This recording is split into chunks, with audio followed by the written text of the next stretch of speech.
Sleep therapeutics advance sleep medicine centre అన్నారు కదండి, దాంట్లో ఏమేమి సర్వీసులు ఉంటాయి?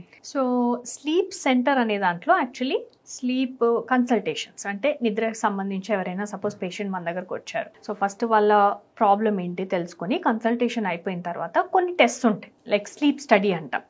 సో దాంట్లో డిఫరెంట్ లెవెల్స్ ఉంటాయి. Level 1 sleep study, level 2 sleep study, level 3 sleep study. ఈ లెవెల్ 2 లెవెల్ 3 అనేది ఇంట్లో చేసే స్లీప్ స్టడీస్.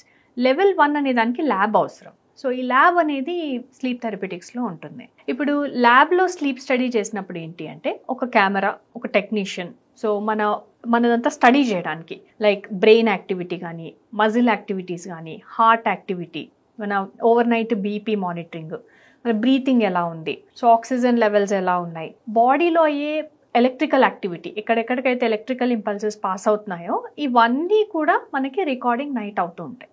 ఈ రికార్డింగ్ బేస్డ్ మీద మనకి అసలు నిద్ర ఎంతసేపు పోతున్నారు, సో చాలా మంది నాకు పడుకోవడానికి చాలా టైం పడుతుంది అంటారు, కానీ స్లీప్ స్టడీ చేసి చూసినప్పుడు చాలా తక్కువ టైంలోనే పడుకుంటారు. బట్ వాళ్ళ రియల్ ప్రాబ్లం క్వాలిటీ ఇష్యూస్ ఉంటాయి. సో స్లీప్ ఎంతసేపు ఉంటుంది, వాళ్ళ డ్యూరేషన్ ఏంటి, ఆ తర్వాత బెడ్ మీదకి వెళ్ళిన తర్వాత ఎంతసేపటికి పడుకోగలుగుతున్నారు, వాళ్ళ స్లీప్ ఎఫిషియన్సీ ఏంటి, క్వాలిటీ ఆఫ్ ద స్లీప్ ఎలా ఉంది, స్టేజెస్ ఆఫ్ స్లీప్ ఉంటాయి, అంటే లైట్ స్లీప్ అని, డీప్ స్లీప్ అని. సో ఈ గాఢ నిద్ర ఆర్ డీప్ స్లీప్ వస్తుందా లేదా, ఎన్ని మినిట్స్ ఈచ్ స్టేజ్ ఉంటుంది, plus each stage of the స్లీప్లో అండ్ వాళ్ళు రైట్కి పడుకున్నప్పుడు, లెఫ్ట్కి పడుకున్నప్పుడు పొజిషన్ కూడా నోట్ అవుతూ ఉంటుంది.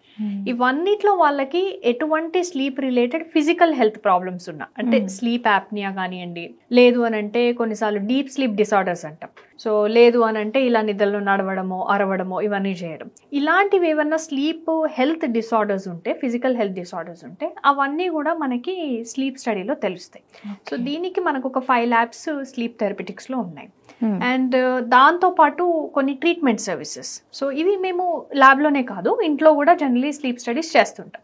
అది ఎవరిలో చేస్తాము అంటే ఎవరికైతే బాగా గురక ఉండి వాళ్ళకి డే టైమ్ స్లీపీనెస్ ఉండి, ఓకే వీళ్ళకి 90% స్లీప్ యాప్నియానే ఉండొచ్చు అండ్ వాళ్ళకి ఎటువంటి బీపీ షుగర్ వేరే ప్రాబ్లమ్స్ ఏం లేవు అనుకున్నప్పుడు దెన్ అది ఇంట్లో చేయొచ్చు.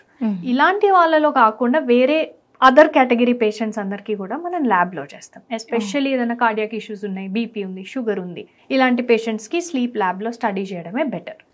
అండ్ ఈ స్లీప్ యాప్నియా ఉన్నా కానీ, సివియర్ ఉంది అనుకున్నా కానీ వాళ్ళకి ఇచ్చే ట్రీట్మెంట్ ఎలాంటి ట్రీట్మెంట్ ఇవ్వచ్చు అంటే ఎలాంటి మెషిన్ ఇవ్వచ్చు, ఆ మెషిన్కి ఎలాంటి ప్రెషర్స్ ఉండొచ్చు, ఇవన్నీ కూడా డిసైడ్ చేసేది మనం ల్యాబ్లో డిసైడ్ చేయొచ్చు. ఇదే ఇంట్లో మనం అది చేయలేం.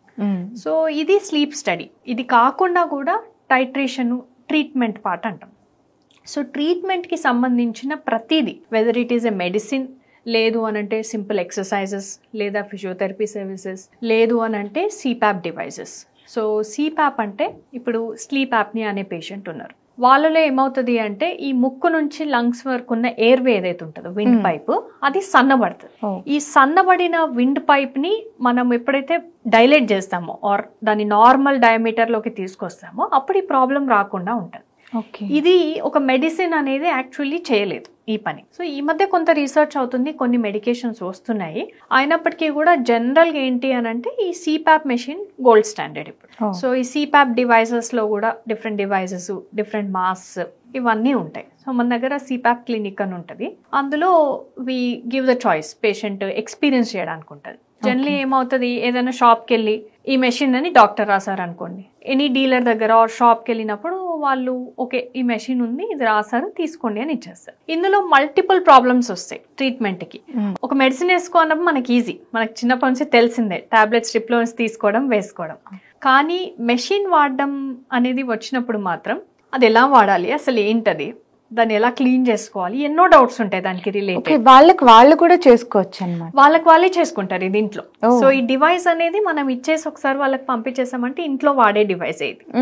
అయితే దీని గురించి కంప్లీట్ ఎడ్యుకేషన్ అండ్ ఒకసారి కొన్న తర్వాత ఇప్పుడు అదేమి 200 రూపీస్ 300 రూపీస్ అయితే ఉండదు. సో డెఫినెట్లీ ఒక మెషినరీ కాబట్టి కొంత ఎక్స్పెన్సివ్ ఉంటుంది. ఒక ఎక్స్పెన్సివ్ ఎక్విప్మెంట్ కొంటున్నాము అన్నప్పుడు ఎవరికైనా కానీ ఇది మరి నేను వాడలేకపోతే ఎట్లా, నాకు ఇది సూటబుల్ ఉంటుందా లేదా, ఇవన్నీ డౌట్స్. సో ఇది ఎక్స్పీరియన్స్ అవ్వడానికి మనం ఒక కొత్త కాన్సెప్ట్ లో ఎక్స్పీరియన్స్ సెంటర్ అనేది కూడా స్టార్ట్ చేసాం. సో ఈ ఎక్స్పీరియన్స్ సెంటర్ అనేది కూడా స్లీప్ థెరపెటిక్స్ లో ఉంటుంది. సూపర్. సిపాప్ రిలేటెడ్ ఎవ్రీథింగ్ కూడా మనకి స్లీప్ థెరపెటిక్స్ లో అవైలబుల్ ఉంటుంది. ఓకే, మరి ట్రీట్మెంట్ అంతా తీసుకున్న తర్వాత కొన్ని రోజులకి వాళ్ళు నార్మల్ అయిపోయి నార్మల్ గానే ఎలాంటి థెరపీ లేకుండా ఎలాంటి మిషనరీ తో పని లేకుండా వాళ్ళు పడుకోగలుగుతారా? ఇది ఎప్పుడు జరుగుతుంది అంటే ఈ స్లీప్ యాప్నియా అనే ఇష్యూ కొన్నిసార్లు లావు ఉన్న వాళ్ళలో వస్తుంది, కొన్నిసార్లు సన్న ఉన్న వాళ్ళలో కూడా వస్తుంది. ఎప్పుడైతే లావు ఉన్న వాళ్ళలో వస్తుందో అంటే వాళ్ళు మేబీ 100 kgs ఉండొచ్చు, 130 kgs ఉండొచ్చు, చాలా లావు ఉండొచ్చు, వాళ్ళ ఊబకాయం వల్ల ఒబేసిటీ వల్లనే ఈ ప్రాబ్లం రావచ్చు.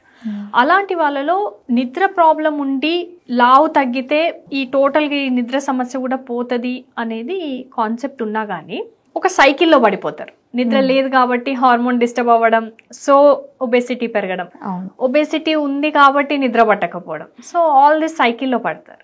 సమ్వేర్ సైకిల్ని స్టాప్ చేయాలి కాబట్టి ఫస్ట్ మనము సిపాప్ అనే డివైస్ ఇస్తాం.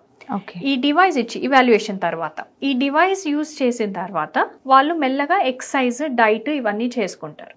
ఈ డైట్ ఎక్సర్సైజ్ తోని వెయిట్ ఎప్పుడైతే తగ్గుతారో, సో స్లీప్ సెట్ చేసాం తర్వాత డైట్ అండ్ ఎక్సర్సైజ్ తో వాళ్ళు వెయిట్ తగ్గుతారు. తగ్గిన తర్వాత అప్పుడు we can stop the CPAP. అప్పుడు మళ్ళీ స్లీప్ స్టడీ అనేది చేసి విల్ సీ నార్మల్కి వచ్చింది అంటే మనం సిపాప్ ఆపేయచ్చు.